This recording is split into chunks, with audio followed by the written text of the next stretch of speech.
본방송은 8월 31일 토요일에 녹음됐습니다.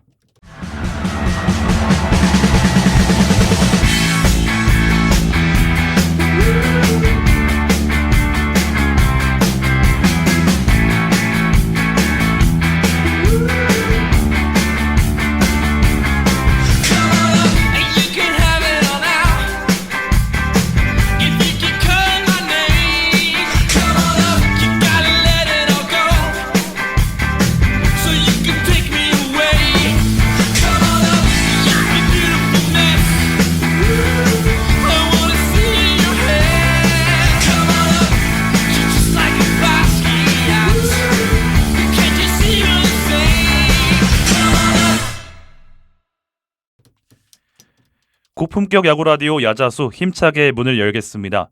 야구에 대한 자유로운 수다 야자수 582번째 에피소드 시작하겠습니다. 안녕하세요. 오늘 진행을 맡은 호스트 윤영선입니다. 자, 아직 완전히 갔다고 단언하긴 어렵지만 정말 끝나지 않을 것만 같던 이 찜통 같은 무더위가 드디어 한풀 꺾인 듯한 요즘인데요. 올해는 조금 비껴가긴 했지만 다시 한번 처서매직을 실감하는 것 같습니다. 선선해진 날씨와 함께 얼마 전 KBO 리그 역대 최초로 900만 관중을 돌파했죠. 여기에 발맞춰 역대급 5위 싸움이 펼쳐지며 보는 재미를 더하고 있습니다.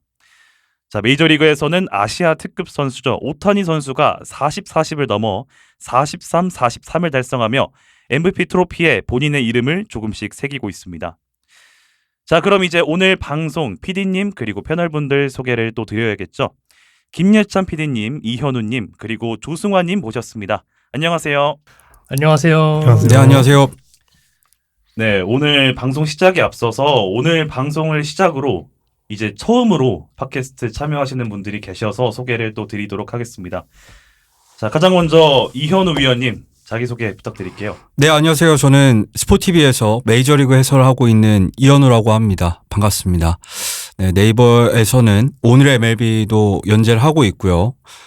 야자수 팟캐스트에 나온 거는 처음이지만 야구 공작소는 언제 들어왔는지 모르게 굉장히 오래전에 들어와서 활동을 하고 있습니다. 네, 잘 부탁드리겠습니다. 네, 반갑습니다. 그리고 우리 야공소 이번에 16기로 새로 들어오신 조승환님 또 간단하게 자기소개 부탁드립니다.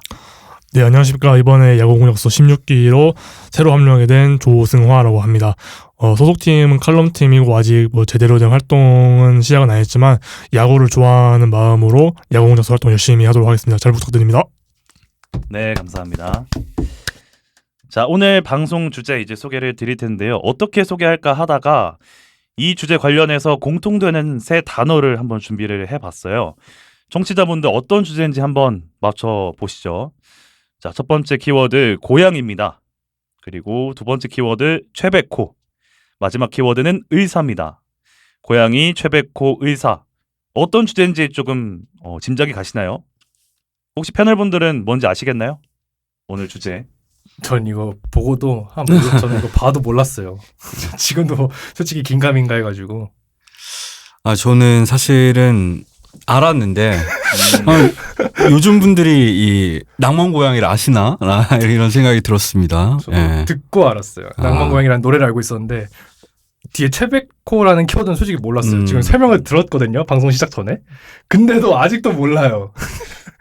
승원님은 어떠셨어요? 저는 사실 이제 고양이 보고 어느 정도 예측을 했었는데 사실 최백호 이분은 사실 저도 노래 제목은 들어봐서 알고는 있었는데 막상 보니까 떠오르진 않았고 의사는 아예 감을 못 잡았던 것 같습니다. 예, 제가 예상하기로는 세 분이 금방 맞출 줄 알고 역시 금방 맞추시네요라고 준비를 했었는데 센스가 좀 없네요, 제가. 아닙니다. 이게 또 최백호의 이 노래는 또 굉장히 오래된 노래이기 때문에 충분히 모르실 거라 예상을 할 수도 있고요. 어쨌든 오늘 주제 야자수 582번째 에피소드 주제는 바로 낭만에 관하여입니다. 낭만이 오늘 키워드였고요. PD님이 오늘 주제 조금 더 자세히 설명해 주시죠.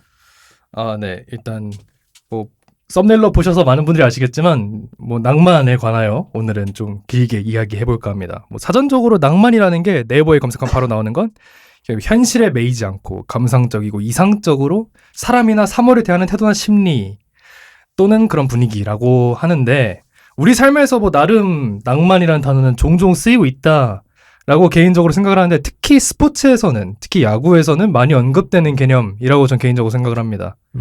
뭐 사실상 스포츠에 가장 먼저 빠져드는 계기는 솔직히 낭만적인 플레이 아니면 뭔가 가슴에 뜨겁게 만드는 그런 모습들이라고 전 개인적으로 생각을 하는데 사실 스포츠라는 게 좀 비생산적인 활동이라고 많이들 이야기하시잖아요. 예를 들어서 뭐 원시시대야 뭐 공을 던져서 뭐 동물들을 잡는다든지 이런 식으로 활용했겠지만 지금 야구라는 건 말 그대로 사람들에게 유의를 주기 위한 즐거움을 주기 위한 활동이잖아요. 그렇죠. 근데 그럼에도 불구하고 지속적으로 가치가 창출되는 이유는 제 생각에는 스포츠가 주는 낭만 때문이다 라고 개인적으로 생각을 하고 있습니다. 근데 요즘은 그 낭만이라는 단어가 뭔가 좀 상충되는 개념인데 양가적으로 쓰이는 경우도 있는 것 같아요.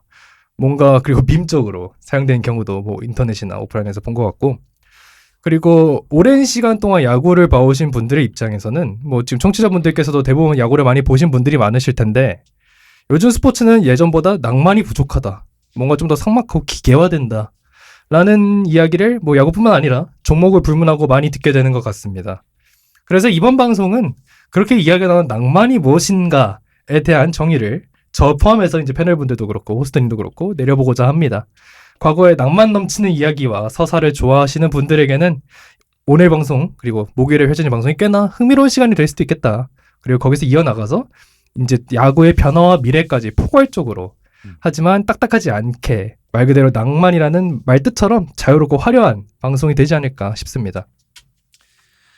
네, 감사합니다. 자, 그러면 본격적으로 얘기 나눠보기 전에 오늘 주제를 통칭하는 이 낭만, 패널분들의 주관적인 정의를 한번 들어보고 싶은데요. 자, 예찬 PD님부터 낭만이란 뭐라고 생각하시나요? 저는 이거 되게 방송 준비하면서 고민 많이 했어요. 사실 거의 몇 날 며칠 동안 꽤 높은 비중을 차지한 것 같아요. 이 낭만이 뭘까에 대해서. 저 개인적인 생각으로는 뭐 정의에서도 그렇지만 뭔가 일상적으로 겪을 수 없는 뭔가 특별한 뭐 쉽게 접해보지 못한 무언가에 대한 동경이 아닐까라고 생각을 했어요. 원래는 과거에 대한 향수라고 전 개인적으로 생각을 하고 있었거든요. 근데 생각해보니까 과거에 없던 것을 다시 보게 되면 야 정말 저 선수 낭만적이다 이런 얘기를 하는 분들이 많잖아요. 그렇기 때문에 뭔가 낭만으로 통칭되는 뭔가 거기서 파생되는 낭만에 대한 이미지가 그런 거랑 좀 비슷하지 않나 싶은 생각이 드는 것도 있어요.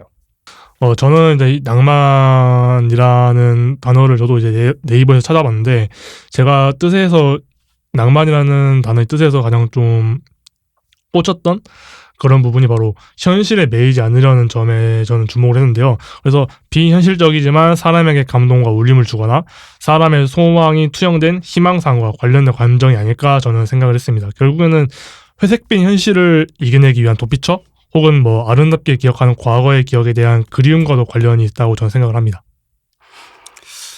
저도 역시 이제 낭만의 현실적에 매이지 않고 이 부분이 결국에는 초점이 아닐까 싶어요. 그랬을 때 이제 현실은 아무래도 뭐 현대 사회에서는 이 자본주의 사회니까 뭐 돈이 될 수도 있고 또 이제 선수에게 곧 이제 몸 상태 역시도 일종의 본인의 자산이 아니겠습니까? 그랬을 때 야구에서 이제 낭만적이라고 보통 제가 사람들이 많이 한다던가 제가 느꼈던 거는 더 많은 돈을 이제 FA 시장에 나가면은 받을 수 있지만 이제 소속팀 팬들을 위해서 프랜차이즈 스타가 더 적은 금액에 이제 팀에 장기 연장 계약을 맺었을 때라던가 네. 아니면 또 이제 예전에 고 최동원 선수가 그랬듯이 이제 팀을 위해서 본인의 몸을 갈아서라도 어떻게든 우승을 만들기 위해서 뭐 이렇게 희생하는 부분들, 뭐 메이저리그에도 예전에는 그런 선수들이 많았었거든요. 뭐 그런 부분들에서 이제 야구 팬들은 좀 낭만이라고 말을 하는 것 같고요. 저는 근데 좀 이런 게 추상적인 것 같아가지고 저는 낭만이란 말의 어원을 이번에 한번 처음으로 찾아봤거든요. 그랬을 때 이 낭만이 뭔가 한자어가 되게 어렵더라고요. 맞아요. 못 보던 한자가 많아가지고 좀 이렇게 저렇게 찾아보니까 이게 원래는 이제 일본의 나는 고양이로 소이다라는 소설 있는 거 아시나요? 네, 네. 그거 쓰신 이제 나스메 소세키라는 소설가가 이제 서양에서 로망 또 그렇죠. 이제 로맨스를 그렇죠. 이제 이거를 일본어로 가장 비슷한 한자로 음차한 게 이게 일본어로 읽으면 로망이고 그 한자를 우리나라 말로 읽으면은 낭만이라고 한다고 하더라고요. 그랬을 때 이제 로망이 뭔지 또 좀 찾아보니까 이제 고대 로마에서 이제 로마인데 그래서 뭐야 고대 로마적인 거라고 처음에는 생각을 했는데 더 정확하게는 이제 로망이 이제 로마에서 온 말 그러니까 라틴어가 아니라 속 라틴어 이게 지금 프랑스어라고 하더라고요. 불어라는 뜻이고 그랬을 때 불어로 써진 소설을 가리키는 말이다라고 했을 때 이 불어로 쓴 소설은 알고 보니까 이제 중세 기사도 문학을 뜻한다고 하더라고요.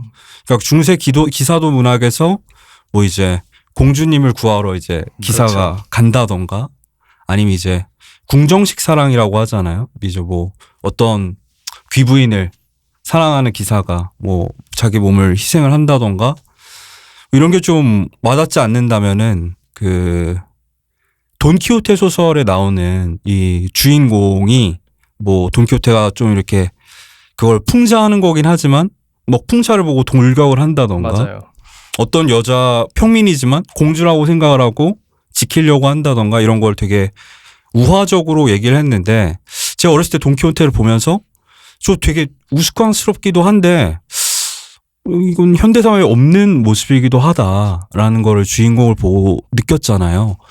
그런 일종의 어떤 그러니까 저희 같은 이제 근현대를 사는 사람이 보기에는 제 좀 약간 이상한데 싶을 정도로 어떤 이제 이상적인 거를 쫓는 형태 그게 현실에는 잘 없지만 스포츠에는 많다 보니까 특히 야구나 이런 거를 스포츠를 보는 팬분들이 낭만을 좀 많이 찾는 게 아닌가라는 생각을 해봤습니다.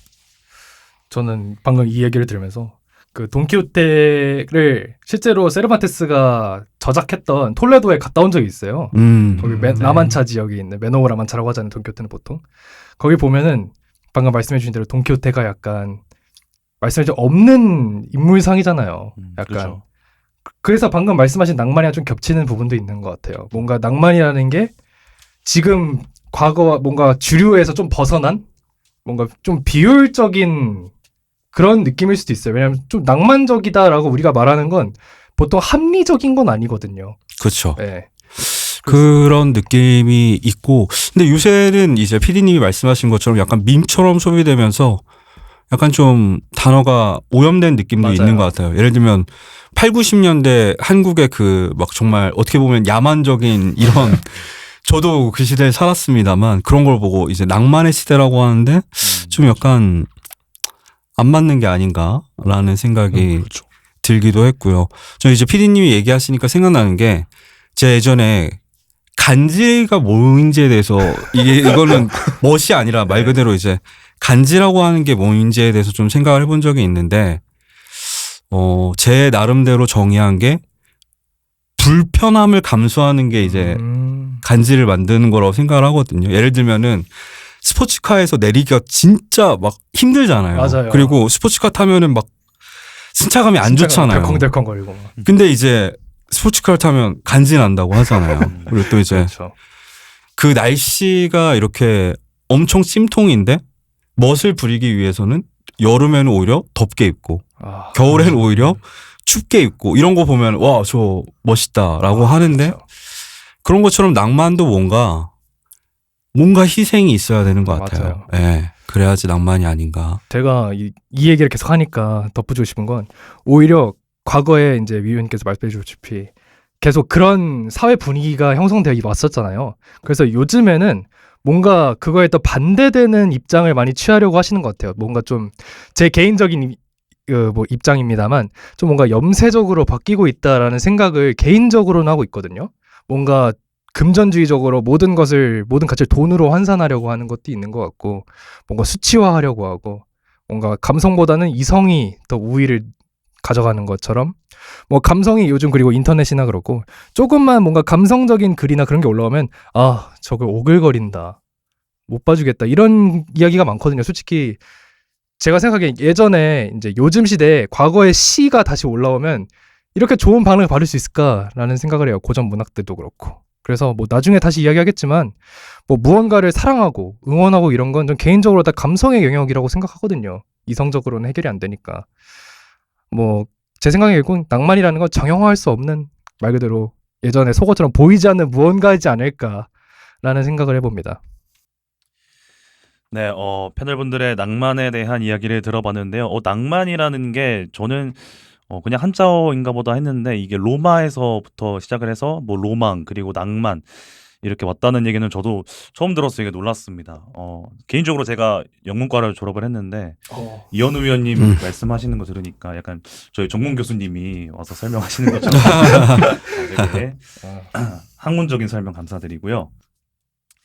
자, 그럼 이제부터는 나는 도대체 언제부터, 오늘은 이제 야구 얘기를 할 거니까 야구를 사랑했을까에 대한 얘기를 해볼 건데요. 저도 그렇고 제 또래 친구들, 이제 20대 중반에서 후반으로 넘어가는 이 또래 친구들은 대부분 뭐 베이징 올림픽 때의 전승 우승 아니면 2009년 WBC의 4강 진출, 뭐 이때 보면서 야구에 대한 관심을 키우지 않았을까 하는 생각이 듭니다. 그때부터 저도 이제 지금까지 15년이 넘게 야구를 보고 있는데 사실 2008년, 2009년 이때 야구의 인기는 정말 대단했잖아요. 그렇죠. 네. 사실이죠. 패널분들은 언제부터 이 야구를 좀 좋아하시게 됐는지 그거부터 한번 이야기를 나눠볼까요? 방금 말씀해주신 것처럼 저도 2008 베이징 올림픽으로 입문했던 것 같아요. 그때 그래서 프로야구도 같이 봤던 것 같고, 뭐 영원한 뉴비가 아니겠습니까, 베이징 뉴비는. 특히 기억에 아직도 남아있는 건 역시 이승엽 선수가 홈런을 친 한일전이 아닐까 싶어요. 이승엽 선수가 8회에 이제 당시 이와스 히토키죠, 상대 투수가 이와스 히토키를 상대로 우측 담장을 넘기는 홈런을 쳤는데 뭐 그때는 당연히 몰랐죠. 이와스 히토키가 누군지, 이승엽이 누군지 어떻게 알았겠습니까? 그렇죠. 근데 네.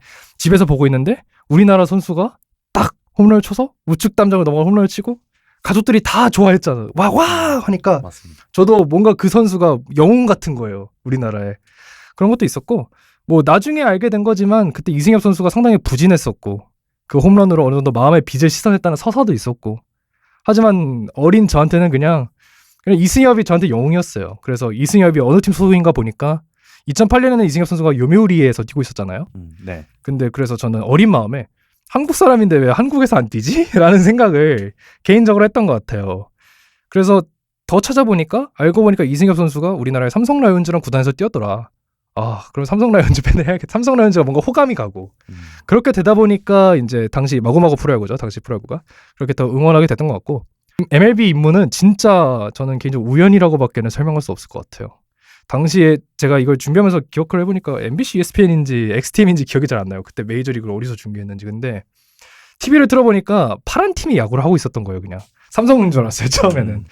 근데 그 경기에서 제일 잘한 선수가 맷캠프 선수라고, 당시 LA 다저스에서 그때 2011년인가 그랬는데 캠 BP라고 하잖아요. 그 당시에 MVP 레이스를 펼치던 선수였고, 그때부터 다저스에 대한 호감이 생겼는데 그 이후로 그 다음 해에 유현진 선수가 이제 기록적인 포스팅비를 받고 이적을 하면서 접근성이 좋아지니까 자연스럽게 자주 챙겨봐서 뭔가 빠져들지 않게 됐나라고 생각을 해요. 그래서 개인적으로 저는 처음으로 직접 직관을 할 수 있게 된 서울 시리즈가 개인적으로 좀 감격적이었어요. 제가 정말 좋아하는 팀을 바로 눈앞에서 직관할 수 있다는 게 저한테는 정말 매력적이었던 것 같습니다. 저도 이제 PD님처럼 이제 2008년 베이징 올림픽을 통해서 야구를 처음 알게 됐는데, PD님은 이제 이승엽 선수를 이제 눈여겨보셨다면 저는 가장 눈여겨봤던 선수가 이제 윤성민 선수거든요. 그래서 윤성민 선수가 당시에 이제 그 잊을만하면 마운드에 올라와서 위기 상황을 넘기는 게 가장 인상 깊었는데, 그리고 이제 2009년에 아버지를 따라서 이제 함께 야구를 이제 집에서 종종 봤는데, 마침 아버지 응원팀과 그 이제 베이징 올림픽에서 활약했던 윤성민 선수 소속팀이 같더라고요. 그래서 기아 경기를 보기 시작했는데, 마침 그 해에 이제 깊은 암흑기에 빠져있던 팀이 일명 이제 우주의 기운을 받아서 필요했던 퍼즐 조각을 하나하나 맞춰나가면서 당대 최강팀이었던 SK를 누르고 극적인 우승을 차지하게 된 순간이 저를 야구로 끌어들였던 것 같습니다. 그래서 바로 다음에 팀이 16연패를 찍는 바람에 이제 잠시 멀리했다가 2012년에 이제 손동열 감독이라는 정말 레전드 감독이 이제 부임한다는 소식을 듣고 많이 기대했었는데 또 이제 팀이 멸망을 하는 바람에 그 뒤로는 이제 도끼에 차서 좀 야구를 지금처럼 보게 된 것 같습니다. 메이저리그는 제가 정확하게 기억은 안 나는데 제가 야구에 입문할 당시에 최고 투수가 팀 린스컴 선수였는데 그 린스컴 선수의 강렬함이 아무래도 저에게 영향을 주지 않나 싶습니다. 그래서 린스컴의 전성기가 끝나면서 이제 메이저리그에 대한 관심이 떨어졌다가 2017년쯤에 이제 지안카를로 스탠튼 선수나 에런 저지 선수가 등장을 하면서 다시 조금씩 이제 메이저리그에 관심을 두게 됐고 또 이제 결정적으로 양현종 선수가 이제 2021년에 메이저리그 도전했던 것도 저에게 영향을 준 것 같습니다. 그럼 지금 나온 선수가 팀 린스컴은 자이언츠에 있고 스탠튼이랑 저지는 양키스고 양현종 선수는 텍사스로 갔는데 그럼 아직도 메이저리그에서 혹시 관심 깊게 보시는 팀이 있으신지? 아무래도 린스컴 선수는 이제 은퇴를 했고 양현종 선수는 한국에 있다 보니까 지금까지 뛰고 있는 뉴욕 양키스가 좀 관심이 가더라고요. 그렇죠. 그럴 수 있겠네요. 네. 저 같은 경우에는 사실 미국에서 태어났어요. 네, 몇 번 제가 운영하는 팟캐스트나 이제 유튜브에서 말씀도 드렸었는데 이제 어렸을 때 한국에 오기는 했지만 이 미국에서 태어나서 자랐었고 또 이때 특히 제가 자랐을 때는 8, 90년대인데 그때까지만 하더라도 지금보다 미국에서는 좀 더 야구의 위상이 높았었습니다. 예. 내셔널 플레저라고 이제 국민적인 여가거리였고 지금은 미국에서 이제 보통 잔디밭에서 던지는 게 미식축구공으로 많이 바뀌었다고 하더라고요. 근데 저 어렸을 때는 연식구를 이제 글러브를 끼고 아버지랑 캐치볼도 하고 이게 굉장히 자연스러운 문화였고 그러니까 뭔가 야구는 이런 좀 더 가족적인 느낌이 분명히 저는 있다고 생각을 하거든요. 그래서 이제 캐치볼도 하고 플라스틱 야구공, 야구 배트 갖다가 이제 휘두르기도 하고 그렇게 좀 관심을 가졌었고 또 이제 뭐 메이저리그가 당연히 TV를 틀면은 나오겠죠. 그리고 또 특별했던 기억이 제가 이제 시리얼을 되게 좋아했었어요. 어렸을 때 달달하니까 그랬을 때 콤프로스트를 사면은 거기에 이제 야구 카드가 들어있었거든요. 그러면은 이제 야구 선수들 카드를 모으기도 하고 뭐 그때 이제 매치 홈구장인 CA 스타디움도 뭐 몇 번 가보고 그러면서 자연스럽게 야구를 접하게 됐고 그러다 이제 한국에 넘어왔는데 또 마침 그때는 이제 박찬호 선수가 메이저리그에 진출하게 되면서 그렇죠. 중계가 이어진 거죠. 그러니까 미국에서도 보다가 한국에서도 메이저리그를 정말 운 좋게 볼 수 있었고 그때 이제 박찬호 선수가 있을 때니까 야구 붐이었죠. 그렇죠. 그래서 뭐 이제 만화도 많이 나왔지만 저는 어렸을 때 이제 집 앞 공터에서 친구들이랑 테니스 공으로 이제 야구를 직접 하기도 하고 그때는 야구 게임도 진짜 많았거든요. 맞아요. 그때 뭐 하드볼, 뭐 하이트 베이스볼, 아니면 MVP 베이스볼 이게 2005년까지 나왔거든요. 맞아요. 그랬을 때 저는 그런 게임도 계속해서 이제 야구 선수를 팔로우하고 메이저리그를 팔로우하는데 좀 큰 도움이 돼가지고 그렇게 자연스럽게 메이저리그는 계속해서 관심을 가질 수 있었던 것 같아요. 물론 한국도 응원하는 팀이 그때 당시에 있었고 야구장도 많이 갔고 그러다 보니까 어쩌다 지금 같은 일도 하면서 그렇게 지내게 된 것 같습니다. 제가 지금 얘기를 들으면서 생각한 게 와 정말 사람 사는 게 똑같다라고 생각을 하는 게 저도 학교나 뭐 어렸을 때 저 테니스 공으로 야구를 하는 게 저도 왜냐면 제가 중학교 다닐 때 테니스 부가 있었어요. 그래서 테니스 뭐 지금은 미안합니다만 테니스 애들이 그 합숙을 하는 훈련이었거든요. 좀 많이 밀어주는 학교였어가지고 테니스부를 그래서 테니스부 숙소를 가면 테니스 공이 이렇게 노란색 바스켓에 이렇게 막 쌓여 있었거든요. 그렇죠. 그래서 그걸 가져와서 애들끼리 막 야구하고 했었는데 갑자기 얘기를 들으니까 저도 그 생각이 많이 나네요. 야구를 처음 좋아했던 순간이었죠. 그거에 대해서 또 말씀을 해주셨는데 개인적으로는 저는 뭐 2000년대 중반 이후부터 야구를 봤기 때문에 아까 위원님이 말씀하신 대로 그 박찬호 선수의 전성기 시절을 직접 눈으로 보셨다는 게 조금은 부럽기도 하네요. 네, 박찬호 선수는 저희가 보는 박찬호 선수는 이제 뭐 은퇴할 때쯤에 한화에서 그렇죠. 뭐 잠깐, 필리스 있을 때나 그럴 네, 때죠. 그때 살짝 본 게 저희는 기억의 전부인데 그 아. 박찬호 선수의 전성기 그때는 진짜 하나하나가 다 뉴스거리였어요. 지금 류현진 선수에 대한 관심은 정말 상대도 안 되죠. 뭐 단순히 뭐 시청자 수라던가 그때 당시에 이제 중계 접근성이라던가 이런 거는 류현진 선수 때가 더 발달했을 수도 있겠지만 정말 그때 이제 스포츠 신문 보면은 항상 박찬호 선수가 메인 스포츠 신문에 이제 표지를 장식했는데 심지어는 이제 박찬호 선수가 진짜 엄청 나중에 이제 힘든 시간을 겪기 전부터 뭐 예를 들면은 전 국민이 다 아는 거예요. 게레로 주의보. 그러니까 이제 블라디미르 게레로 주니어의 아빠가 이제 예전에 박찬호 선수한테 정말 강했거든요. 근데 그렇죠. 다음날 박찬호 선수가 이제 게레로를 만난다. 이러면은 정말 대서특필이 되는 거죠. 막 웅성웅성 막 뭐 베리본즈 만난다. 베리본즈 다 아는. 그때는 이제 다 박찬호 선수한테 관심이 있다 보니까 박찬호 선수의 숙적들도 다 그렇죠. 우리나라 사람들이 다 아는 그런 시대가 있었습니다. 그러고 예. 그때 제가 뭐 그 자리에 산 건 아니지만 그 시대에 나온 게 막 양박이라고 해서 야구하면 박찬호, 또 골프 박세리 선수가 인기가 있었던 것도 있고 방금 숙적도 있었지만 그때 게리 셰필드 선수가 또 도우미. 도우미로 엄청 유명했었죠. 그래서 그 김성모 작가님 만화도 있잖아요. 찬호 난 너의 영원한 도움이야 착 하는. 맞아.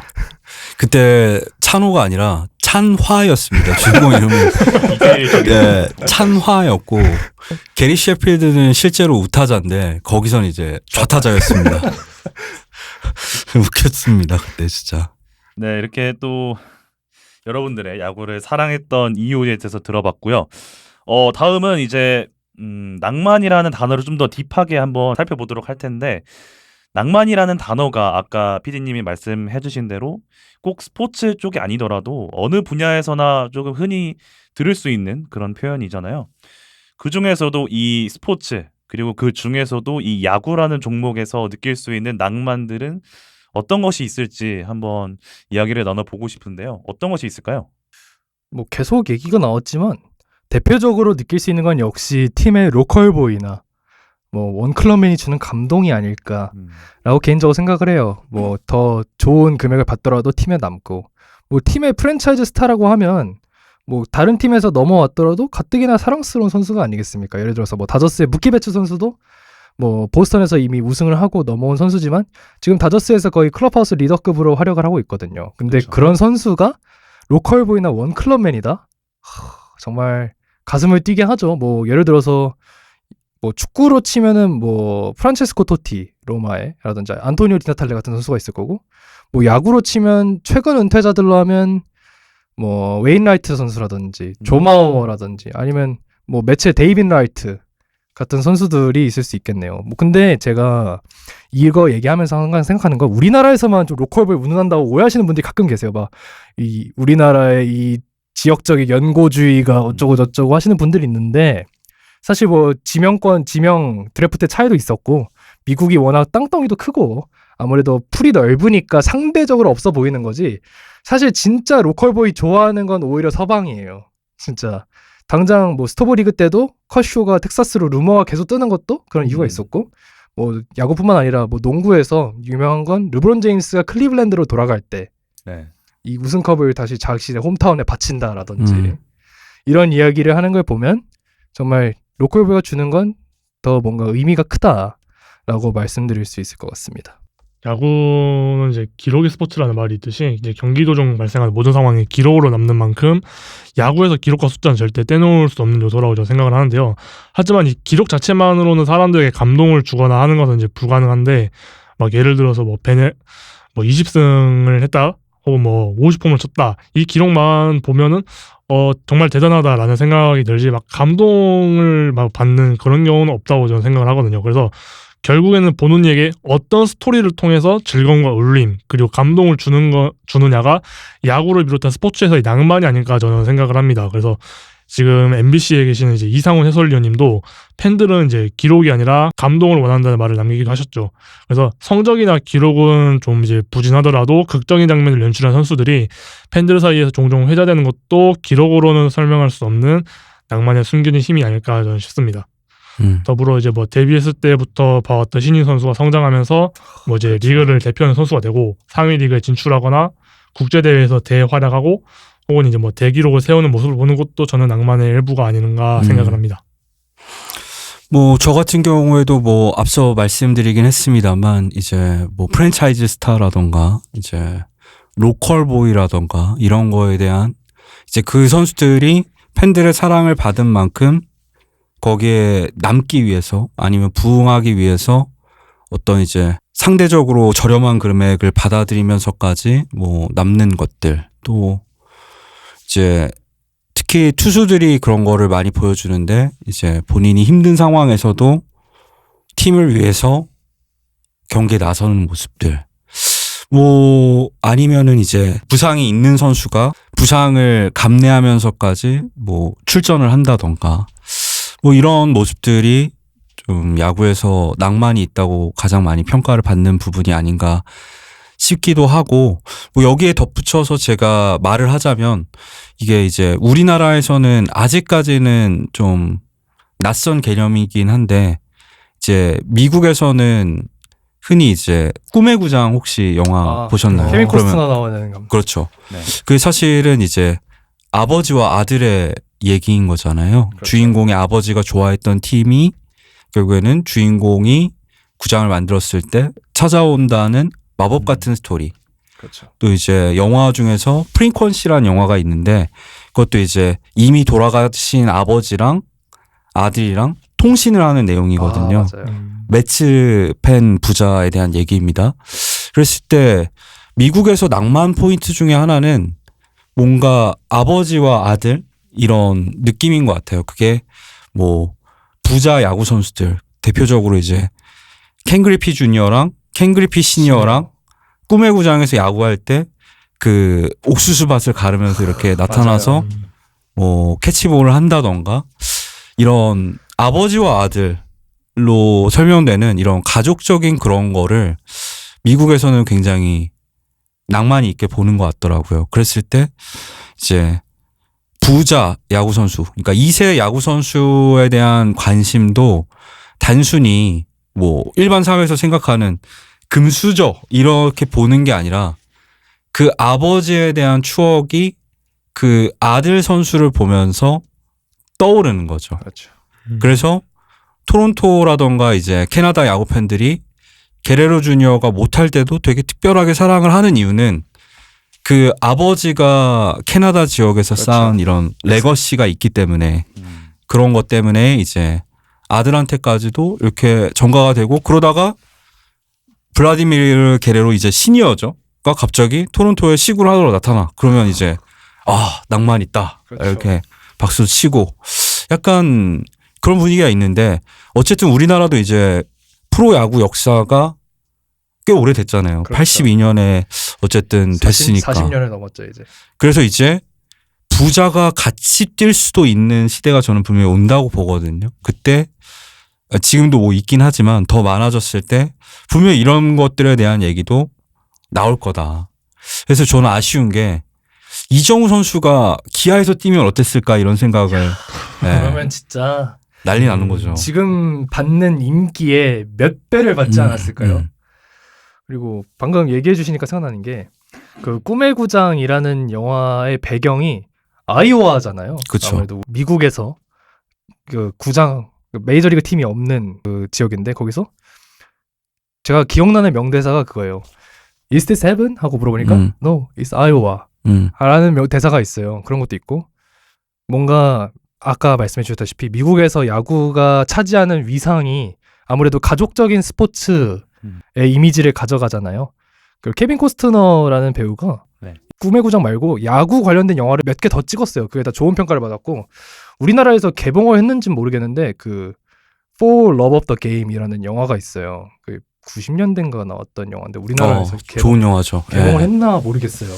그게 아마 비디오로만 나왔을 거예요. 예, 그런 게 좀 있었는데 우리나라에는 19번째 남자라고 이제 제목이 번안돼서 나왔는데 이게 더럼블스거든요. 그게 이제 지금 템파베이 레이스의 트리플 A 팀인데 산하 트리플 A 팀인데 총망 맞는 투수 유망주 맞아. 그리고 마이너리그 구장을 매일 찾는 여성 팬 그리고 마이너리그에서만 오랫동안 뛰었던 베테랑 맞아요. 포수. 베테랑 포수. 예, 이 삼각관계 얘기인데 맞아요.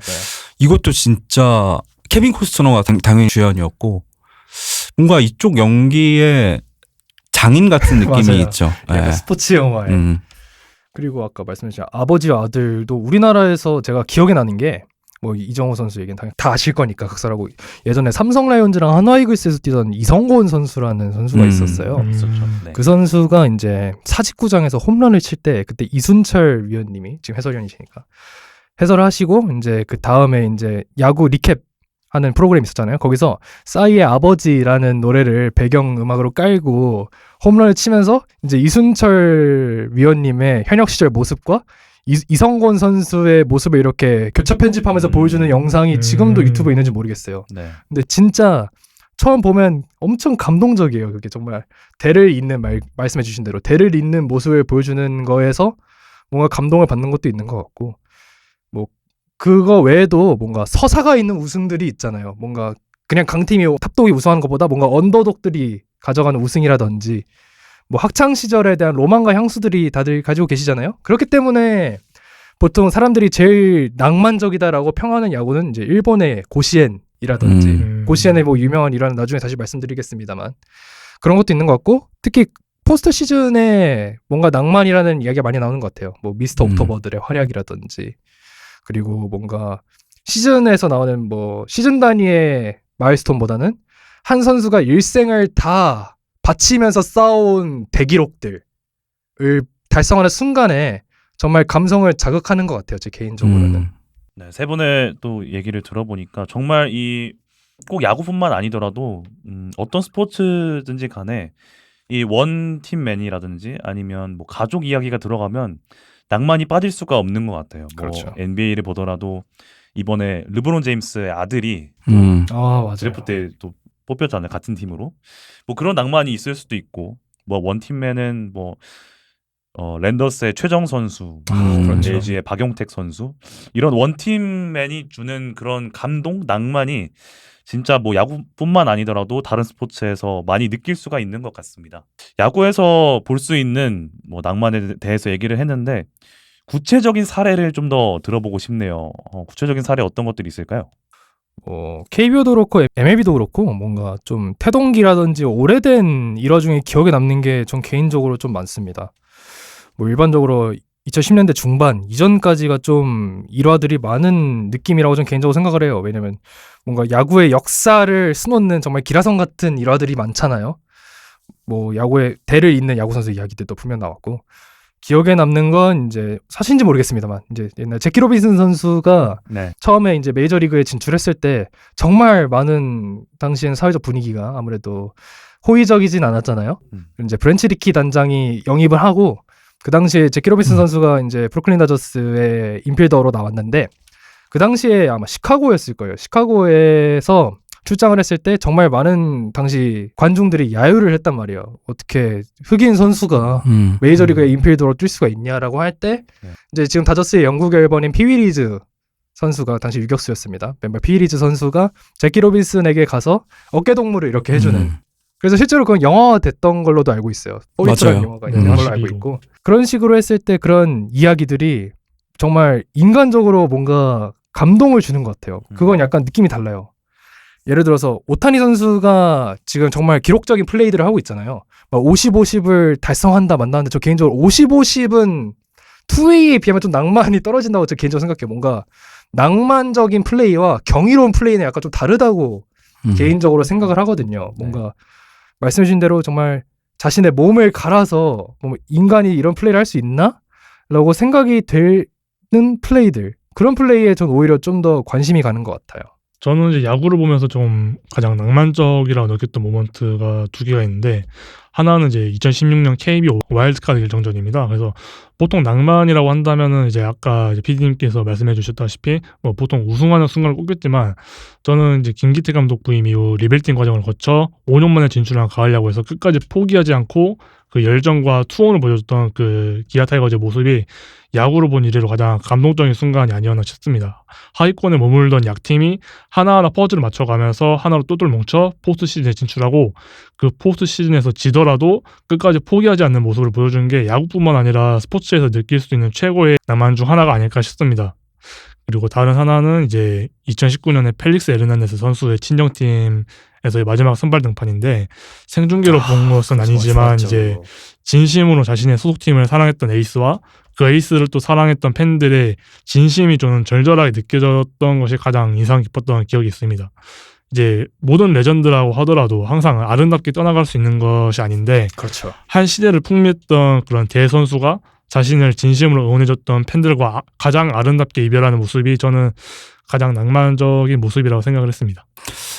저 같은 경우에는 이제 제가 메이저리그 같은 경우에는 매츠를 응원하는데, 이 매츠를 정말 진심으로 응원하게 된 계기가 있었어요. 그때 2000년 월드 시리즈, 양키스와의 서브웨이 시리즈였는데, 맞죠. 그때 이제 좌완 매치의 에이스가 알라이터라는 선수가 있었어요.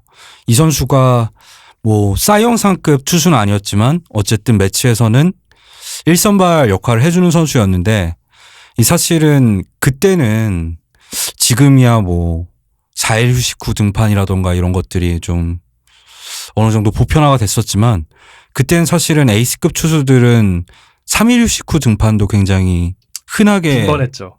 하던 시대였는데, 그 알라이터가 이 양키스한테 이제 코너로 몰렸던 경기였던 걸로 기억을 하는데, 147구를 던지고 그때 이미 승패는 결정된 상황에서 울면서 이제 내려왔거든요. 그랬을 때 지는 경기인데도 아마 4실점을 했던 걸로 기억을 하거든요. 근데 욕을 할 수가 없는 거예요. 그걸 보면서 나는 매치를 앞으로 계속 응원할 수밖에 없겠구나라는 생각을 그냥 개인적으로는 했었고, 뭐 그거 말고는 저는 예전에 2001년 올스타전이었는데, 그때 당시에 이제 이미 칼리켄 주니어 같은 경우에는 은퇴를 앞두고 있는 시점이었고, 그렇죠. 마지막 올스타전이었었는데, 이제 아무래도 운동신경이 떨어지다 보니까 3루수로 뽑혔었어요, 그때.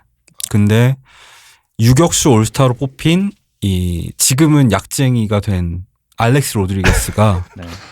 자신이 이제 포지션을 옮겨줬어요. 이쪽으로 오시라고 하고 본인이 3루로 가서 그 장면, 그리고 이제 칼리켄 주니어가 연속 경기 출전 기록 다들 기억하실 겁니다. 기억하죠.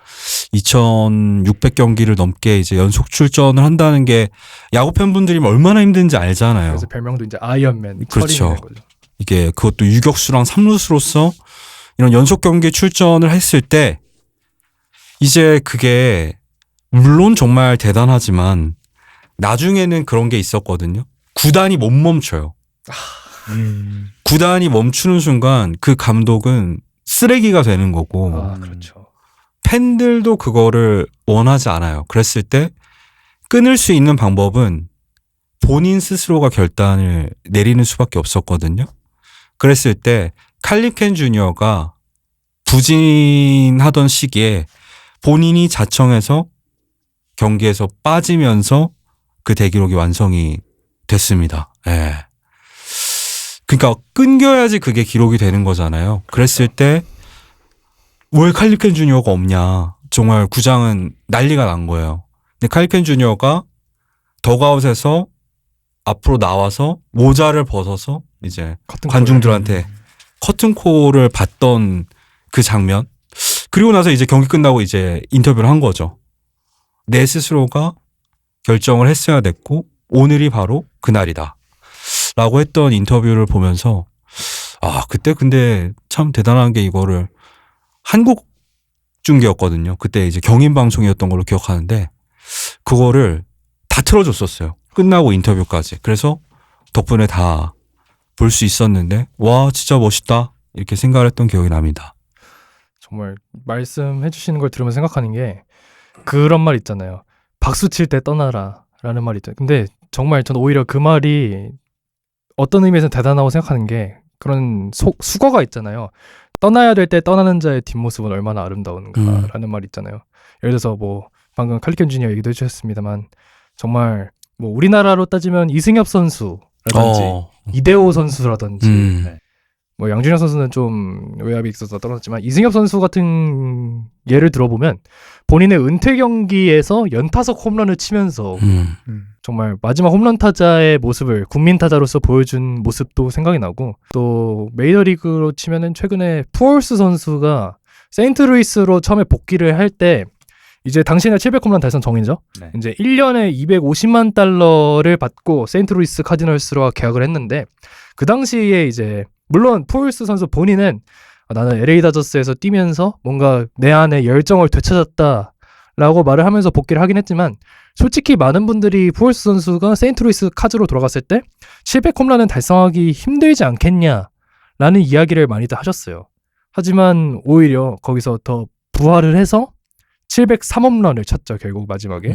그렇게 치고 제가 기억에 남는 건 700호 홈런을 쳤던 경기는 지금도 생생하게 기억나요. 그때 중계를 애플 TV에서 해줬는데 다저스전이었어요. 다저스 스타디움에서 빅포드 선수가 투수였는데 당시에 푸얼스 선수가 쳐서 이제 700호 홈런을 달성했을 때 뭐 거기에 분명 카즈 원정 팬분들도 계셨겠지만 다저스 팬들도 다 같이 일어나서 그 푸얼스 선수가 일생을 바쳐서 기록한 700호 홈런을 다 같이 좋아해주고 진짜 놀라운 건 당시 동시간대에 중계를 해주던 다른 경기 구장에서도 경기를 잠깐 멈추고 푸얼스 선수의 700호 홈런을 이제 자신들이 되는 시간에 이렇게 전광판에서 보여줬단 말이에요. 푸얼스 선수가 700호 홈런을 달성했다는 걸.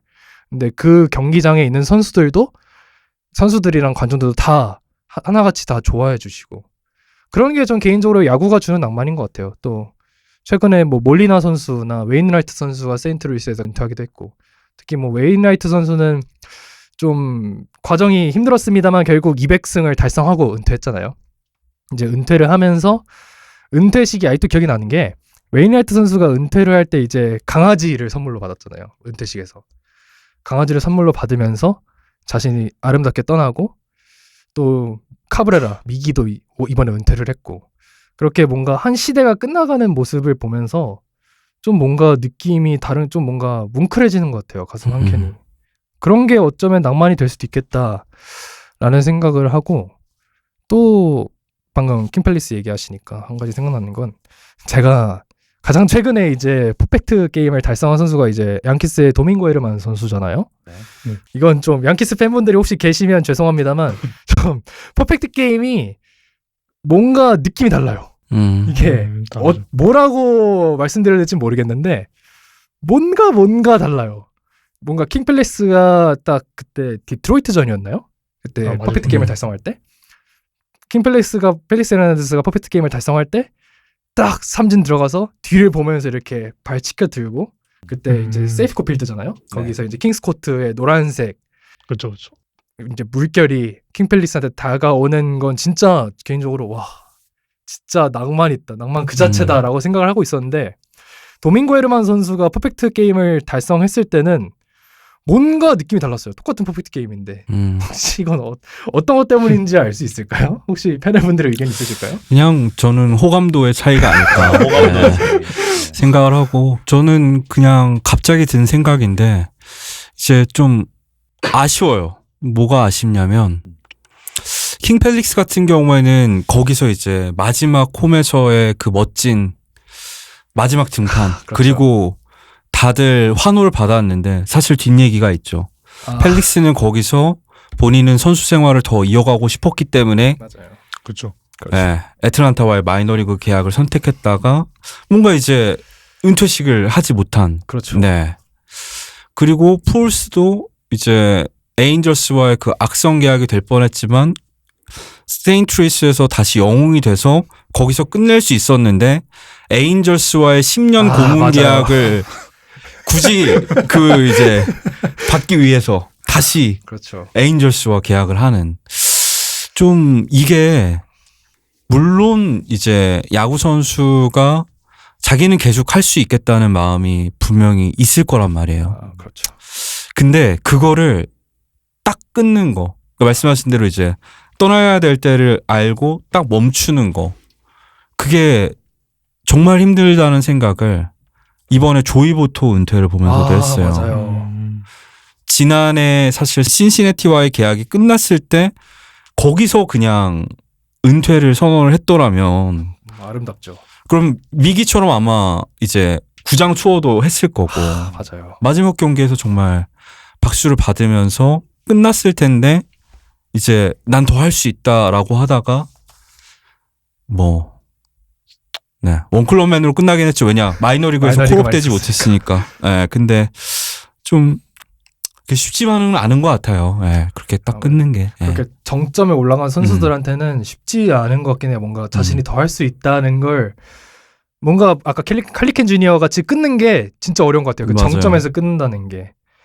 그게 정말 어려운 것도 있고 뭐 가을 야구 얘기를 안 할 수가 없을 것 같아요. 아무래도 가을 야구에서 나오는 게 2004년에 이제 아메리칸 리그 챔피언십 시리즈에서 커트 실링 이 피 나는 순간 피 묻은 양말 이 유명하잖아요. 아무래도 그 장면이 그것도 있고 아무리 2011년에 세인트루이스를 뺄 수가 없을 것 같아요. 2011년에 제가 지금도 그때부터 야구를 봤으니까 메이저리그는 기억이 나는 게 데이비 프리즈 선수가 물론 그 이전에도 훌륭한 성적을 뽑았고 네. 그 전에 그때 당시에 단일 시즌 최다 타점이었습니다만 포스트시즌 6차전이잖아요. 텍사스와 6차전에서 그 9회 말에 동점 3루타를 쳐내서 이미 영웅이었어요. 그 당시에 세인트루이스의 영웅이었는데 11회에 데이비 프리즈 선수가 끝내기 홈런을 날리잖아요. 솔로포였죠. 네. 네. 그 홈런과 이제 그 당시 해설과 함께 And we will see you tomorrow night 이라고 하면서 다음 경기에 넘어가면서 우승을 결국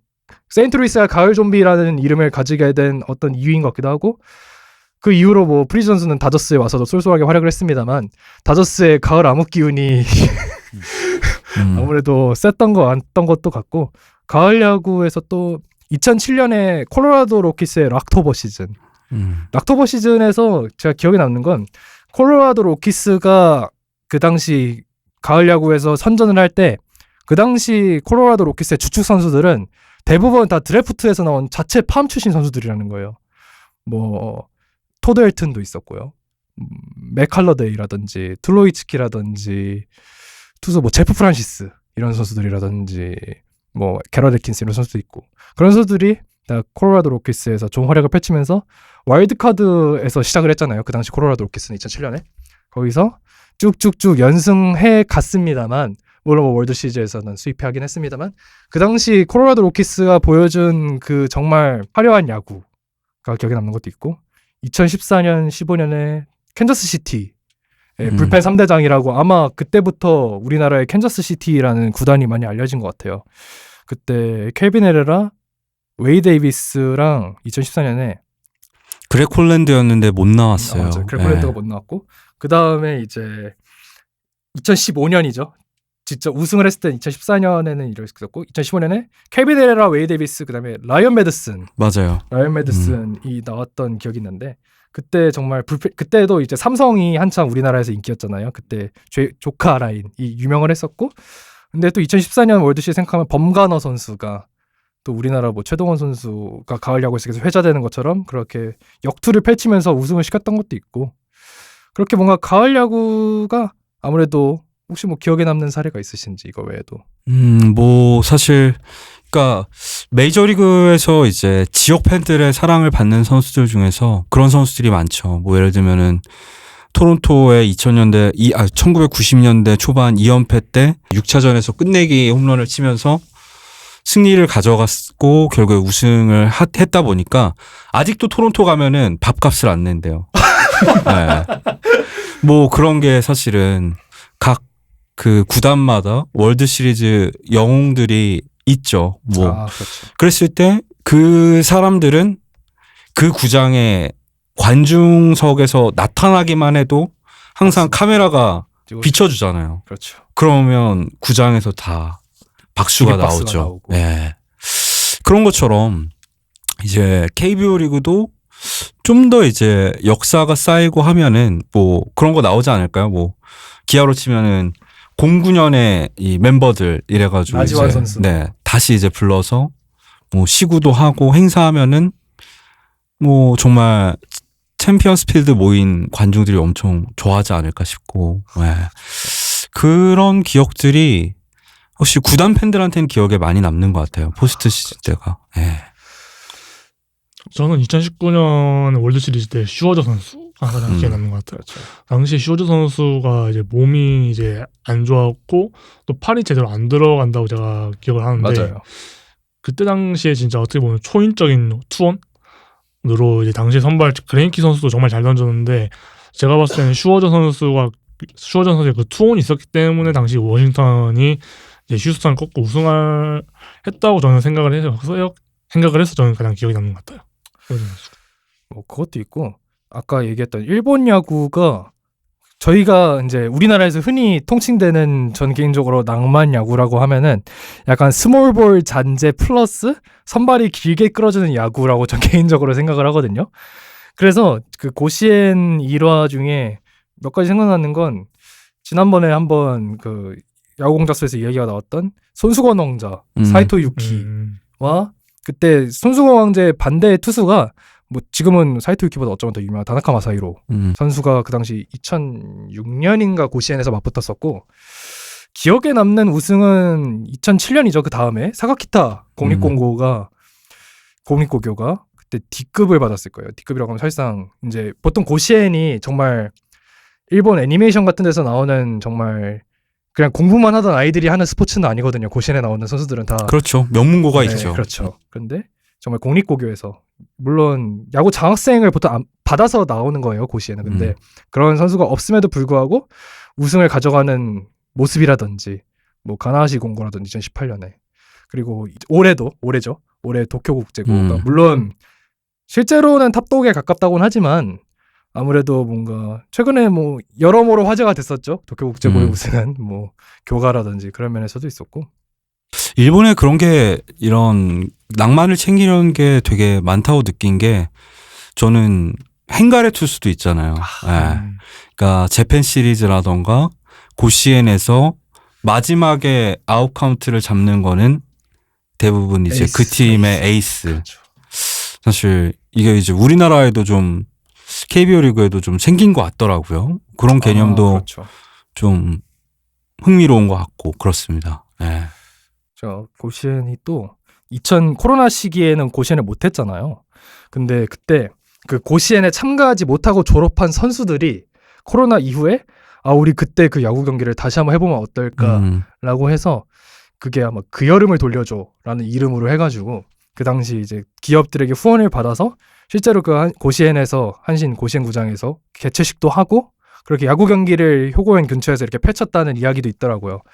그런 식으로 받는 것도 있는 것 같고 이제 구로다 히로키 같은 선수는 정말 고교 야구에서 이제 뭔가 관심받지 못했지만 도요카프에서 계속 관심을 가져주니까 나는 도요카프에서 정말 일생을 다 바치겠다라고 해서 뭐 요미우리나 한신의 뭐 역지명에서 간다는 것도 거절하고 히로시마 도요카프로 가서 경기를 뛰는 것도 있었고 또 자신이 요미우리로 FA 이적할 수 있음에도 나는 히로시마에 계속 남겠다. 단 메이저리그 진출만 고려하고 일본 다른 팀으로 절대 가지 않겠다라고 선언을 하고 히로시마에서 뛰다가 이제 메이저리그로 도전을 하고 네. 또 다시 메이저리그에서 도전을 하다가 사실 그때 구로다 히로키는 뛰려면 더 뛸 수는 있었거든요. 근데 그럼에도 불구하고 다시 일본으로 돌아와서 자신이 뛸 수 있을 때 히로시마 팬들 앞에서 좋은 공을 던지고 싶다라고 하면서 돌아오는 정말 개인적으로 전 낭만 그 자체로 생각해요. 심지어 엔딩조차 낭만이잖아요. 결국에는 우승까지 시켰으니까요. 그렇죠. 예, 진짜 정말 인간 연어가 아닌가 라는 생각이 들 정도로 뭐 진짜 멋있는 일화인 것 같아요. 뭐 그리고 더 공감이 되는 거는 우리나라도 어쨌든 KBO 리그가 있으니까 그렇죠. 그렇게 하는 선수가 있지 않을까? 예, 이런 생각도 한 번씩 해보게 되고요. 예. 최근에 한 분 계시지 않았나요? 돌아오시긴 했죠. 예. 네. 돌아와서. 예. 그래도 제 생각에는 스프링 캠프를 늦게 치른 거 치고는 그리고 이제 노장인 거 치고는 잘해주고 있는 것 같아요. 시즌 초반에 살짝 음, 부진하긴 했지만 음. 뭐 류현진 선수 얘기하는 겁니다. 음. 어느 정도 잘 추신수 선수도 아무래도 우리나라에 복귀해서 물론 그 당시 해외파 우선 지명 때문에 SSG로 가시긴 했지만 또 KBO 팬분들 앞에서 모습을 보여주는 것도 있고 또 월드 시리즈 얘기 계속 하니까 생각나는 게 빈스 컬리 지금 돌아가셨지만 그분이 2017년 월드 시리즈 2차전에서 시구를 하신 게 있어요. 그때 시구가 그냥 단순히 여러분들이 생각하시는 시구가 아니고 뭐 빈스 컬리는 다들 아시겠습니다만 보이스 오브 에리다졌잖아요. 그렇죠. 그때 은퇴하시고 돌아오신 거예요. 근데 오시면서 마이크를 잡고 계속 진행을 하시는 거예요. 아, 나는 뭐 여기로 다시 오게 될 줄 몰랐는데 와서 반갑다 이러는데 포수가 없대요. 포수가 없어. 포수 좀 데려와줘 하니까 그때 81년도 월드 시리즈 MVP가 스티브 예거라는 포수였어요. 갑자기 그 선수가 등판으로 올라와서 딱 공을 잡아주려고 하고 그래서 스컬리 형이 나 이제 던진다 하고 던졌는데 갑자기 나 갑자기 어깨가 아파서 뭐 회전근이 다친 것 같아. 빨리 좌완 불펜 투수하면 올려줘 하니까 나오는 투수가 누구였냐? 페르난도 발렌수엘라가 와서 대신 시구를 던져주고 하는 그런 멋진 낭만. 그리고 나오면서 하시는 말이 내가 이렇게 공을 던지는 걸 위에서 듀크 슈나이더, 로이 캄파넬라, 제키 로빈슨 이런 선수들이 보고 정말 웃고 있을 거야 라고 하면서 다저스 팬들에게 뭔가 추억을 환기시켜주는 이런 역할도 해주셨거든요. 계속 뭔가 해설 얘기를 하고 있고 아무래도 위원님이 계시니까 얘기하게 되는 것 같은데 그 해설위원이라든지 캐스터들이 미국에는 구단마다 있고 뭐 지역마다 이렇게 물론 전국 중에 있습니다만 그렇게 해서 운영되고 있잖아요. 그렇게 해서 뭔가 그 시그니처 홈런콜이라든지 뭔가 운영 멘트들이 그것도 어느 정도 낭만에 좀 기여를 하는 것 같아요. 뭔가 딱 그 구단이라든지 그 경기를 생각했을 때 딱 떠오르는 것들. 뭐 빈스 컬리 옹께서는 뭐 It's time for Dodger baseball 하고 경기 시작하는 멘트라든지 홈런콜들이 기억에 많이 남는 것 같아요. 혹시 뭐 기억에 남는 것들이 있으신가요? 해설? 저는 해설을 하면 이제 그 한명재 캐스터가 생각나는데 2011년에 삼성 라이온즈 우승할 때 당시 이제 장효조 이제 이군 감독님께서 돌아가셨는데 맞죠. 그때 추모 멘트가 보고 계십니까? 들리십니까? 당신이 그렇죠. 꿈꿔왔던 바로 그 순간 2011년 챔피언 삼성 라이온즈입니다. 이 멘트가 저는 가장 기억에 남더라고요. 그래서 이후에도 한명재 캐스터님께서 계속 쓰시는 걸 보면서 아 이런 게 이제 해설위원이나 뭐 캐스터가 줄 수 있는 낭만이구나 저는 이렇게 생각을 했습니다. 혹시 뭐 있으시죠? 뭐 사실 마이클 K가 하는 홈런콜도 굉장히 다양하잖아요. 씨야. 네, 스야 유명하고 뭐 그런 부분들이 다 각자 개성이 있는 것도 있는 거지만 그러니까 어쨌든 그 팀의 팬이면은 그 캐스터로 이제 몇십 년 동안 이제 그렇죠. 중계를 들었을 거기 때문에 이제 캐스터들이 실제로 구단 명예전당이나 구단 맞아요. 특별 연구결번으로 지정되는 경우가 많은 것도 미국의 특징이 아닌가 싶어요. 맞아요. 네. 우리나라 뭐 중계권 구조 때문에 이제 여러 방송국이 돌아가면서 이제 중계를 하지만, 저는 우리나라에도 좀 있긴 하거든요. 뭐 예를 들면 맞아요. 이제 삼성도 오랫동안 이제 라디오를 중계를 진행을 하고 있고, TBC 사고 계시죠. 그렇죠. 그런 것들이 좀 더 뭔가 어쨌든 야구는 굉장히 이런 시간이 쌓이는 스포츠인 것 같아요. 맞아요. 네, 오랫동안 좋아하고 그런 것들이 낭만을 만들지 않나 싶습니다. 네. 네. 저도 뭐 개인적으로 낭만이라고 한다면 저는 약간 세 분이랑 좀 다르게 생각했던 게 저는 등장곡을 들으면 좀 맞아요. 낭만이 있는 것 음악이. 같더라고요. 제가 우연하게 본 영상이 그 뉴욕 매츠의 마무리 투수 디아즈 선수 유명하죠. 영상이 있었는데 그 노래가 우리나라 분들은 이제 소크라테스의 응원가로만 알고 계실 텐데 티미 트럼펫의 노래죠. 네, 그 트럼펫 연주를 하면서 디아즈 선수가 처음엔 흑백으로 나오다가 딱 등장할 때 딱 컬러로 바뀌는 저 그 장면 영상. 정확하게 기억합니다. 그 다저스 경기였거든요. 정확하게 기억하고 있습니다. 정말 낭만 있는 영상이었다고 생각하고 우리나라로 따진다면 그 오승환 선수의 학교 종소리 아, 그렇죠. 네, 그 학교 종소리를 들으면 지금도 그 삼성 왕조 시절에 그런 저는 이제 두산 팬이니까 2013년도에 그런 대역전극 우승을 아직도 기억을 하거든요. 그때 학교 종소리를 들으면 아 오승환 선수가 또 나왔구나 하면서 되게 절망했던 그런 기억이 있는데 또 종소리 들으면 그때 오승환 선수의 정말 전성기 시절도 기억이 나고 그런 등장곡이 저에게는 참 낭만인 것 같습니다. 음악이 주는 그 힘이 방금 말씀해 주셔서 계속 생각나지만 정말 큰 것 같아요.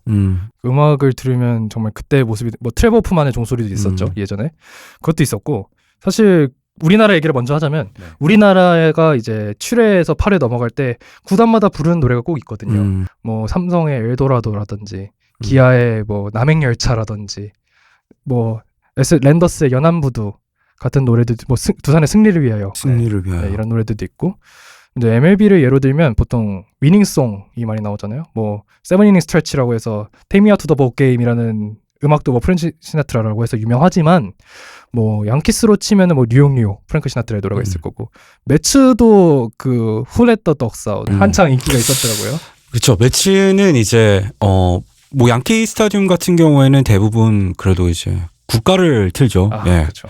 근본이 있는 구단이니까. 네. 근데 매치는 같은 도시에 있는데 그럴 수 없으니까 자꾸 이제 신나는 쪽으로 가려고 하죠. 예. 7회 초가 끝나고 나면 일단 유세는 구장 불을 그냥 꺼버려요. 그런 다음에 이제 반짝이를 트는 거죠. 그러면서 그렇죠. 이제 EDM 같은 걸 틀고 뭐 이렇게 즐기는 분위기로 좀 가려고 하고 있는 것 같은데 뭐 KBO 리그식이라면 KBO 리그식 응원도 생각보다 메이저리그가 많이 도입을 했어요. 맞아요. 네. 이번에 서울 시리즈 가서 느꼈어요. 뭔가. 그러다 보니까 저는 뭐 직접적인 연관은 뭐 통계라던가 이런 게 없어서 모르겠는데 메이저리그 팬 연령층이 되게 많이 어려졌어요. 맞아요. 2019년에는 평균 만 57세였는데 이제 39세거든요. 네. 엄청 내려갔네요. 그런 것도 등장 음악을 비롯해서 뭔가 좀 응원 문화가 변하고 하는 것도 조금은 영향이 있지 않나 생각을 합니다. 뭐 그것도 있고 샌프란시스코의 I Let My Heart in San Francisco 토니 베넷의 노래도 있고 네. 뭐 다저스의 I Love LA 같은 노래도 있고 그리고 뭐 여기서 얘기를 안 하고 있습니다만 각 방송사들이 이제 이렇게 중계를 시작하면서 틀어주는 음악들이 있잖아요. 그게 계속 뇌리에 박히는 것 같아요. 뭐 예를 들어 폭스 스포츠에 빠밤빰빠밤빠밤 하면서 나오는 음악이라든지 뭐 MBC에서 빰빰빰빰빰 하는 노래라든지 그렇죠. 그건 사실은 예전에 MBC, ESPN 때 좀 맞아요. 베낀 거긴 한데 어쨌든 그런 게 있죠. 그런 노래들도 뭔가 이 음악을 들으면 아 이제 야구한다 시작한다. 이런 노래 뭐 치고 달려라도 있고요. 이런 음악들도 생각이 나는 것 같습니다. 네, 낭만 얘기가 저희가 뭐 짧게 하고 다음 주제로 가려 그랬는데 한번 낭만 얘기를 시작하니까 끝이 없어요, 이건. 다 나온 것 같습니다. 자, 그러면 살짝 좀 틀어서 다른 얘기를 한번 해볼게요. 8, 90년대부터 야구를 봐오신 우리 전 세대분들 자주 하시는 말씀이 있죠. 요새 야구는 낭만이 없다. 옛날이 더 재미있었다. 그리고 또 요즘 유튜브에는 또 저희 세대들 베이직 올림픽이나 프리미어 12를 봤던 그런 분들의 댓글을 보면은 지금 야구는 그때보다 못하다 하는 댓글들도 많이 우리가 심심치 않게 볼 수가 있죠. 그렇게 보면은 많은 분들이 참 야구에 요새 낭만이 없어졌다라고 얘기를 하고 있는데 정말 낭만이 사라지고 있는 걸까요? 여러분들은 어떻게 생각하시나요?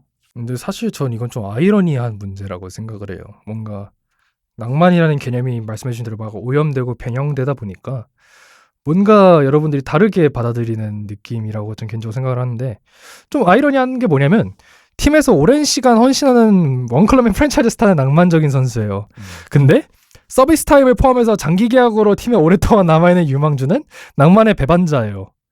이건 좀 양가적이죠. 예를 들어서 뭐 훌리오 로드리게스처럼 나를 평생 메리너로 만들어주세요 라고 낭만 멘트라도 남겨줘야 되는 건가? 라는 생각도 뭐 그래야지 또 팬들이 저 선수는 우리 팀의 프랜차이즈 스타 영국 야방 가자 이런 생각을 할 수도 있겠죠. 뭐 조지아에 있는 모 구단 있잖아요. 네. 그 선수들 염가로 잡아두는 구단. 그건 낭만보다 착취예요. 그거 착취. 이 방송을 제가 준비하면서 떠오른 인물이 테오 엡스타인입니다.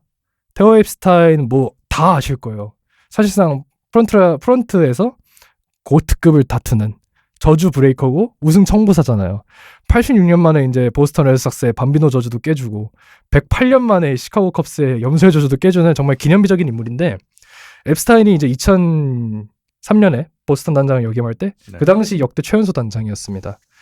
과거 제가 몇 달 전에 방송에서 영화 머니볼 얘기할 때 그때 빌리비니 브래드 피트가 존 헨리 구단주의 보스턴 영입 제안을 거절했잖아요. 네. 그 대신에 데려온 단장이 바로 이 테오 앱스타인입니다. 당시 앱스타인 단장은 이제 세이버를 적극적으로 도입해서 뭐 지금이랑 비슷한 느낌이지만 통계라든지 세이버 매트릭스라는 데이터를 적극적으로 활용했어요. 그래서 그 당시에 존 헨리 즉 FSG 회장이 빌 제임스라고 해서 세이버 매트릭스 아시는 분들 다 아실 그런 인물을 구단의 보스턴 경영 고문을 드리기도 했고, 앱스타인은 이러한 야구계의 성공을 통해서 2017년에는 이제 경제지죠. 포춘지 선정 세계 지도자 50인 중에 1위에 이름을 올리기도 하셨습니다. 근데 이렇게 인정받는 앱스타인은 이제 2020년에 컵스 사장직을 사임하면서 뭐라고 했냐? 내가 야구를 망쳤다라는 이야기를 했어요. 이제 야구는 세계에서 가장 위대한 종목이지만 진화하는 방식에서 위험을 받았고 이에 대해서 책임을 지겠다라는 말을 했어요.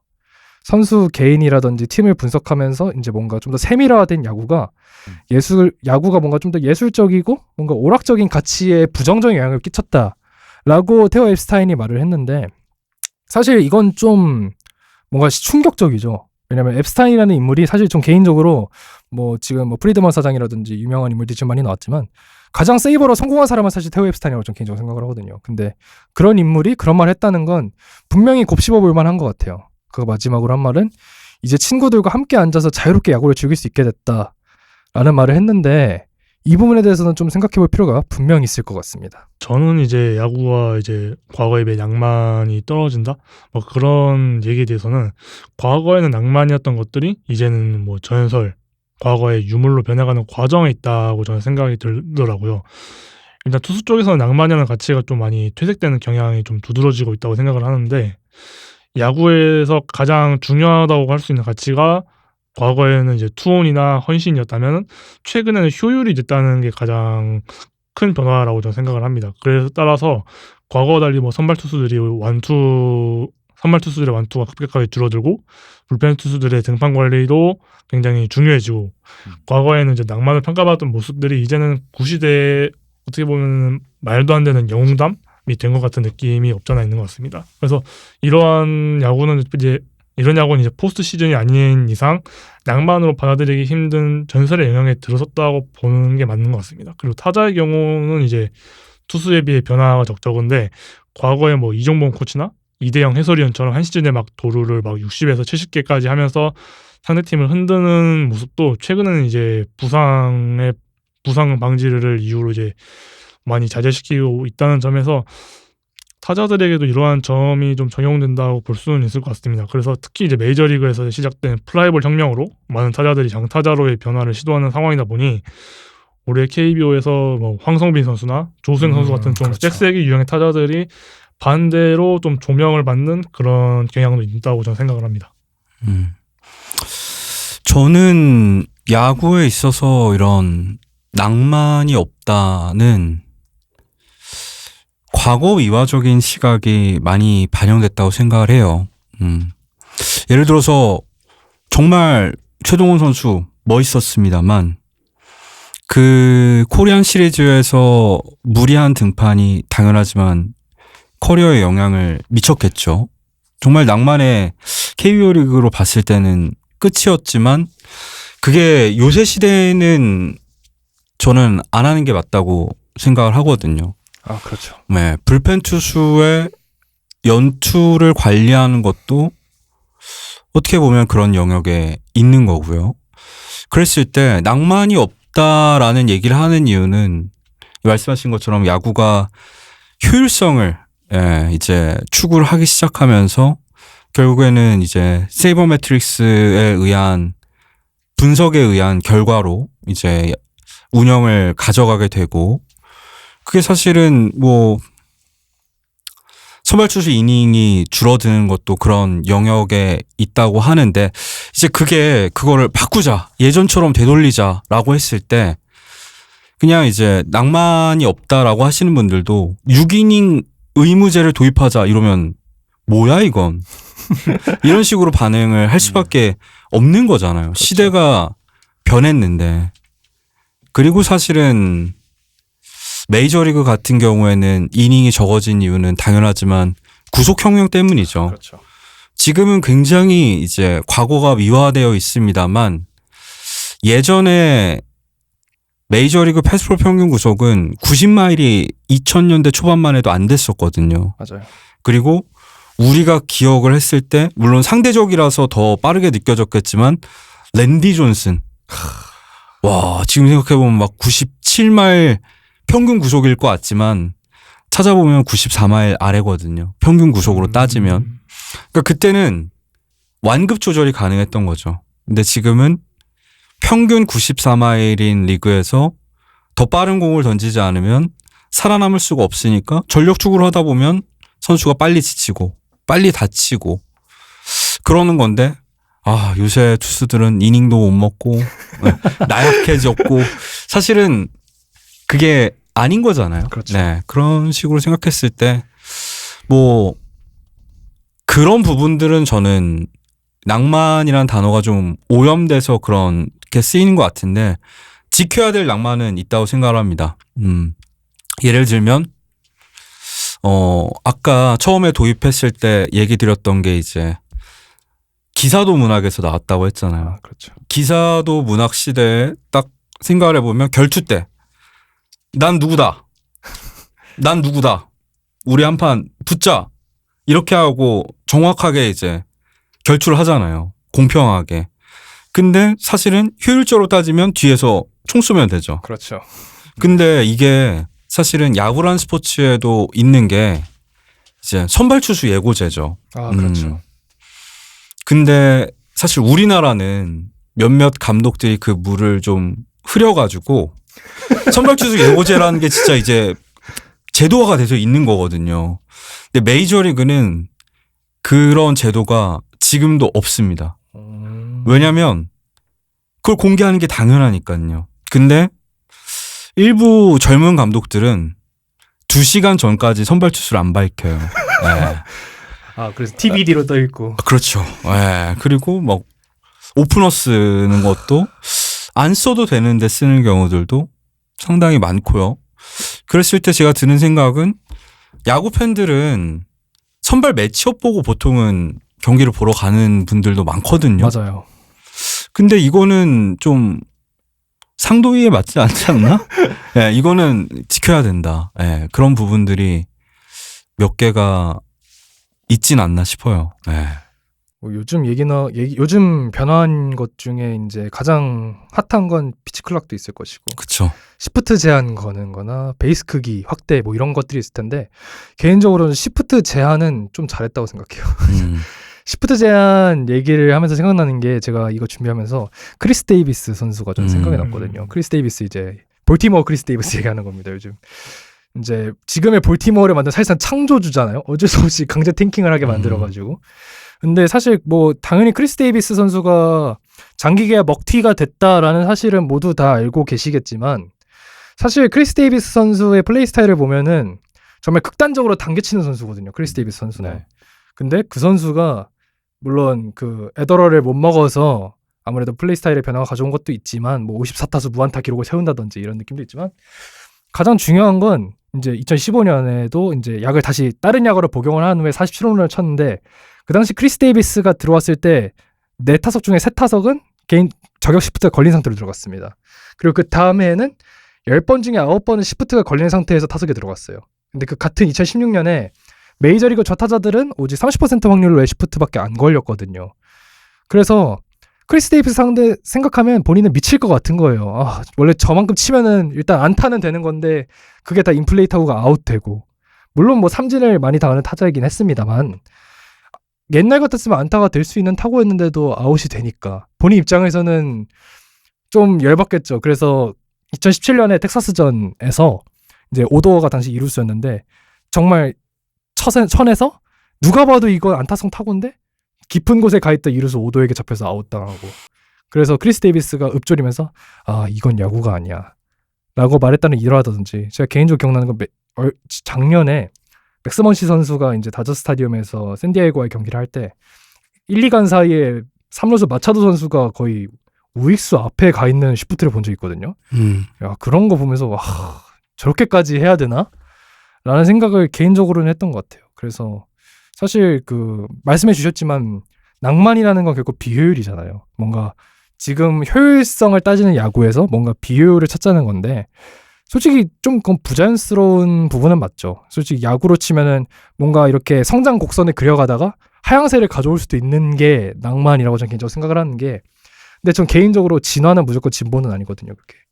그래서 개인적으로 소신 발언을 하자면 이제 MLB가 첨단을 달리는 야구라는 스포츠를 가정을 했을 때 분명히 뭔가 삭막해지는 건 맞는 것 같아요. 나중에 2부에서 다시 이야기하겠지만 뭔가 삭막해지고 좀 더 플레이 스타일이 정형화됐다는 건 전 개인적으로는 맞다고 생각합니다. 그게 낭만이라는 키워드라고 그걸 치환을 했을 때 그런 부분에서는 낭만이 없어지는 건 어쩔 수 없는 사실이 되었다. 왜냐면은 더 리그가 효율적으로 바뀌어가니까 라고 말씀을 드릴 수 있을 것 같습니다. 네, 이렇게 저희가 야구의 낭만에 관하여 라는 주제로 이야기를 나누고 있는데요.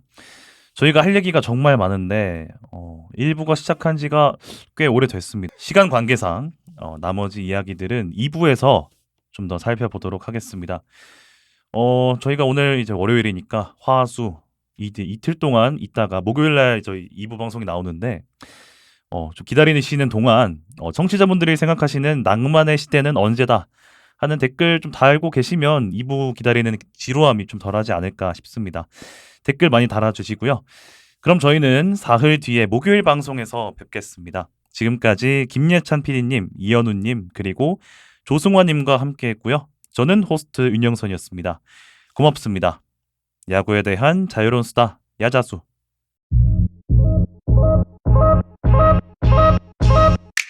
Ooh, don't we look good together? There's a reason why they watch all night long. Yeah, I know we'll turn heads forever. So tonight I'm gonna show you all. When I walk with you, I watch the whole room change. Baby, that's what you do. No, my baby don't play. Blame it on my confidence. So blame it on your measurements. Shut the shit down on sight.